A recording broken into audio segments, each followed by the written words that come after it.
What's going on, guys? Boss Up 6 here, back to another video, and today I'm here to do my Raw review, the season premiere, even though they never take a break. I don't understand either. We're from Brooklyn, New York, and oh boy. I'm gonna be honest, folks. Besides a couple things, this show sucked. This show wasn't that good. There's a lot of shit going on with WWE, and I understand that Triple H is trying to get all this stuff together. We're just coming off of Extreme Rules, which, again, two-match show in my personal opinion. And this show, nothing clicked. It was all random as hell. Besides one or two things, I didn't really give a shit about most of this stuff. But anyways, 25 years of DX. Yay. Remember when DX was cool in 1997 and then they just kept going with it forever? They would stop, then they would reunite, then stop again. I swear their reunions got worse and worse and worse. Remember DX reunion in 2006 where they feuded with the McMahons and nothing but cock puns? The only good thing that came out of that was a couple funny pranks they pulled on Vince in the Hell in a Cell match with the X versus the McMahons and the Big Show. Then the 2009 reunion, which happened. They feuded with Legacy for some reason. And then the 2012 reunion. It was a Raw 1000 episode. Okay, that kind of makes sense. Okay, how about the 2018? 2019 reunion where they just beat up the Revival. What I'm trying to get at is that not every reunion got worse. I don't know if this was the worst one because they just basically got their shit in and got out. That's basically it. So DX is backstage and it's Road Dogg. Why? Why is Road Dogg there? Thought he got canned for being a fucking idiot. Sean and Sean Waltman, aka X-Pac. It's always good to see Sean Waltman. I'm glad he battled his demons. And he won. Triple H is there. There's no cursing allowed, and they cuss anyway because comedy. And Road Dogg says we're not allowed to say penis. Why is Road Dogg here again?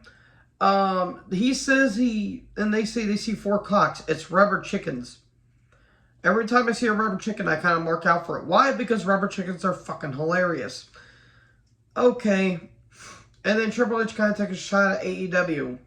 And I'm willing to bet all the fanboys are probably crying about it. It's okay for WWE to not take shots at AEW, but it's okay for AEW to take shots at WWE. Man, wrestling fans can be so fucking hypocritical sometimes. So Kevin Patrick's on commentary. He'll get there. He sounded bored in all honesty, but he's getting accustomed to it. And people are already giving him shit for it. I'll give it a time. He's better than Corey Graves. I mean, I've shit out things better than Corey Graves, but Corey had to carry the commentary team here, whether I hate to admit it or not. The bloodline come down. Mike Rome nails this introduction, even though Samantha Irvin, I think, does it a bit better. Recap of SmackDown, and Roman says, if you're not the loudest in the room, then you're the weakest. Like my sex life. Moving on. If you're the weakest, you're a fool. And he says, Jay, are you a fool? Because we've been there before. And Sammy interrupts and gets a huge reaction. Sorry, folks. Still a little bit stuffed up for my allergies. It was going okay, and then it just got fucking stupid after Zayn said this. Your behavior hasn't been very oozy. What the fuck does that mean? That is one of the dumbest things I've ever heard in my life. And he says, you need to get your act together. And then Riddle shows up. He wants a match with Roman, despite he can never challenge for the title again. Further proving that Riddle is kind of a moron. And then Roman denies, and how about one of your members? How about you, Zayn? And then they say yeet. You can't say yeet, Riddle. And they're having a match tonight. They're fighting over the word yeet. They are fighting over shampoo. We get our Extreme Rules recap. The Theory took on Gargano. Was it just me or was the crowd quiet? I don't know if it was because the Discord stream I was watching Raw on, because currently my TV, the channels aren't working, so I'm gonna have to get a new TV here soon. It sounded like the crowd was quiet. It wasn't bad, but I just didn't care. Hopefully these guys develop personality. Gargano wins. Clean. That was interesting.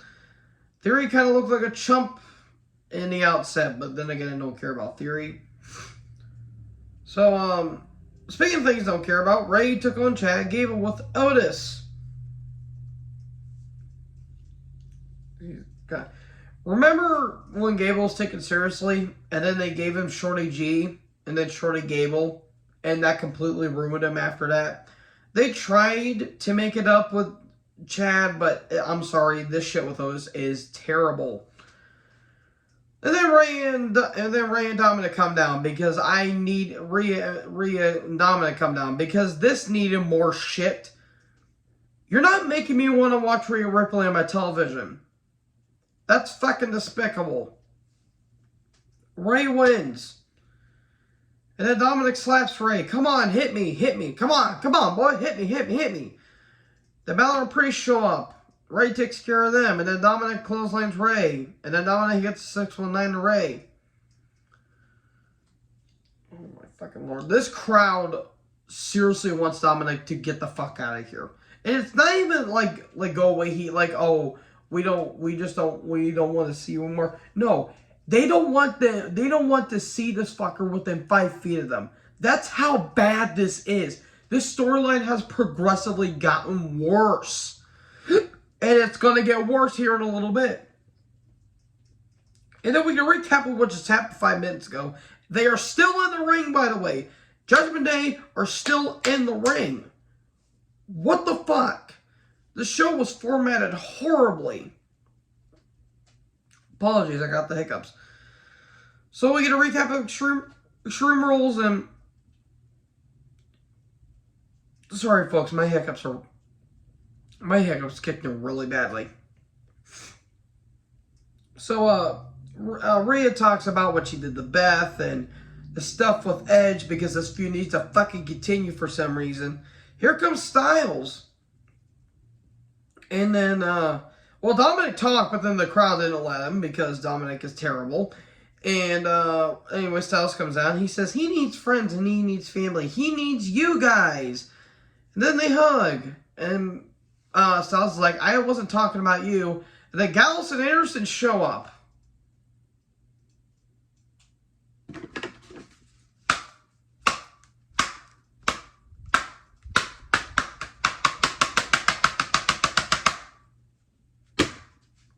Why are they here? Seriously, didn't they announce on Twitter that they're never going to go back to WWE because they were treated terribly? Now, granted, yeah, their first run sucked, but that doesn't mean you have to bury the company that you were working with. And also, fuck you, Carl Anderson, for saying, oh, this sucks, bro, when WWE was releasing a message for people that needed consulting after the Daphne suicide. Yeah, fuck you, Carl Anderson. Why don't you keep on, since you're never openweight champion, how about you keep hanging on to the fact that, yeah, you had a good 2012 run, and you keep hanging on to the fact because the Good Brothers are shit. They are shit. So yeah, fuck you, Anderson. Gallows, you could piss off for all I care. So yeah, these two goofs are back. And cool. Now I have no desire to see Styles on my television now. Thanks, Triple H. And people are saying, "Oh, this is gonna be great." No, it's not.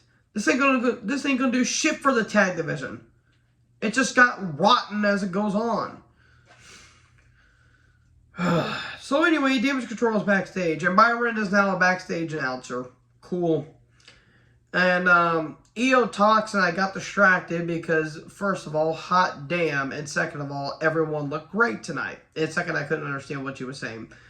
They'll take care of Candice LeRae about that.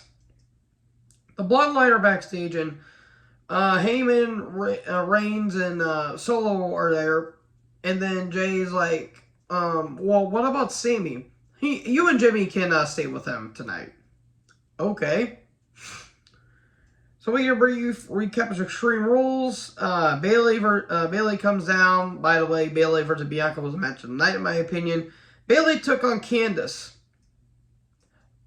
Bayley was in control of the match almost all of it, and then Candice won. She pinned Bayley clean. Fucking Christ. This show could have been good, but instead it just went to bullshit. And then Damage Control attacks. Then Bianca comes down, and then they get laid out. I'm really starting to not care about Damage Control, which really sucks. Speaking of things I don't care about, Miz and Maurice are backstage. He gets a bat.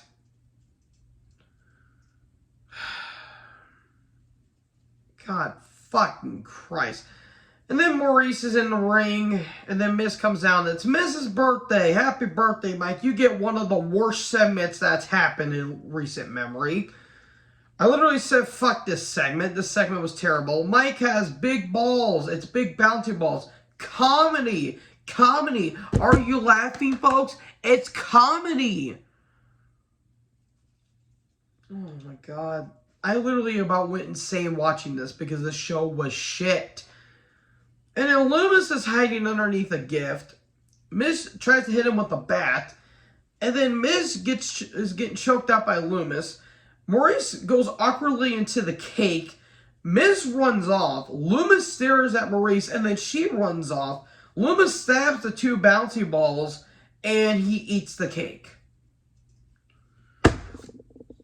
Fuck everything about this. Fuck, this is stupid. Why is he going after Maurice, and why is he going after Miz? They never explain this. They never do. So anyway, two local talent that's taking on Omos later, by the way. DX are talking to him, basically hyping him up, and then Miz and Maurice show up. And Road Dogg, and again, why is Road Dogg here? He says, how about next week you have a match with Loomis, and if Loomis wins, he gets a contract. If not, he's out. Why is Road Dogg here? Remember Road Dogg and Billy Gunn were a team with the New Age Outlaws, and they were okay for a while, but Billy Gunn had to carry because Billy Gunn's Billy Gunn. And Road Dogg was a good talker, and that's about it. Can we get one Armstrong? Can we get Bullet Bob Armstrong, replace him with Brad, please, or replace him with Road Dogg? Thank you. Anyways, almost took on enhancement talent and almost won. I don't care. Recap, Bray returning. I'm going to give it a chance. I'm giving it one chance, and that's it. If they do something I don't like, I immediately tune out. Lashley comes down, and he basically just says, Rollins, let's have our match. All of a sudden, Brock Lesnar shows up. Okay, then. And then he says, good evening, Brooklyn, and good evening, Bobby Lashley. Hits Lashley with an F5, German suplex, another F5, puts on the Kimura, and then he leaves. Okay, then. Is this revenge for what happened at the Royal Rumble? Or is it building Brock versus Daniel Cormier? Because that sounds like the plans they're doing at Saudi Arabia. Then we recap of what just happened, and all of a sudden Rollins comes down, and Rollins says, I want the match. Give me my match. You said you were supposed to be a fighter or a champion. You were supposed to be a soldier. And now you're just a disgrace to not only to the people, but to the country. That, gets Lashley to get back into the ring. Then the match happens for the U.S. title. Lashley goes for a spear, immediately gets hit with a pedigree. Kick out, frog splash, but a kick out. Rollins goes for a stomp, gets hit with a spear. Lashley goes for the hurt lock, but Rollins keeps targeting the arm. Rollins hits a stomp, and he hits another one. 1, 2, 3, and Seth wins the United States title. 6 years later, 6 years ago, he actually won it in the Barclays Center when he took on John Cena in a champion versus champion match. And I've already talked about that match. That match is fucking awesome, despite the fact Jon Stewart was in it. But there you go. Seth wins the U.S. title. I'm gonna be interested to see what they're gonna be going with Seth going on. If it's Seth versus Walter, I'll be fine, but I felt like it should have been Bobby versus Walter because, good lord, that match would be fucking awesome. But if they're gonna go Lashley, maybe getting his revenge on Brock at some point, and Rollins versus Walter at some Survivor Series, I'll be fine with it, despite the fact they'll be heel versus heel. But Rollins is over as a heel, so. Anyways, Lashley's backstage. We gotta recap of what happened. Lashley's backstage. He's pissed and he wants Brock next week. Oh boy, that's gonna be something. We get a Wyatt vignette. Ravel in what you're in. I think that's what it said. Okay. Riddle versus Zayn with the Usos. It was fine. I just didn't care. Usos kept trying to get involved, but Zayn said no. And Riddle was hit the kicks, and the one of the Usos wanted to intervene, but one of them was like, no, just let him do it. Zayn goes for the Blue Thunder Bomb, but gets hit with the RKO. 1, 2, 3, and Riddle wins. Cool. Then DX show up. One of the most overrated stables in wrestling history. Yes, I'm saying that. I don't fucking care. They're one of the most overrated in WWE. They are the most overrated in WWE. Because they had a good stint in 97, but it kept going on. I don't mind reunions here and there, but it gets worse every time. I swear it gets worse. And despite the fact that I don't like rap rock, their theme kicks ass. X-Pac mentions China, which is good. I'm glad they mentioned China. China got a really bad deal at the end of it. They do their shtick basically where Royal Dog does his typical thing, and they said, "Are you ready?" And then if you ain't done with that, we got 2 words for you. Suck it. And Shawn was looking in the other way while looking at the camera. And there you go. That's how Raw ends. Yeah, that show sucked. I'm sorry, guys. If you guys liked it, more power to you. But I thought the show was shit. But anyways, let me know in the comment section below what you guys thought about the show. Make sure you guys like, comment, subscribe, tap the little bell for more notifications. Join the herd. I'll talk to you guys next video. Peace out.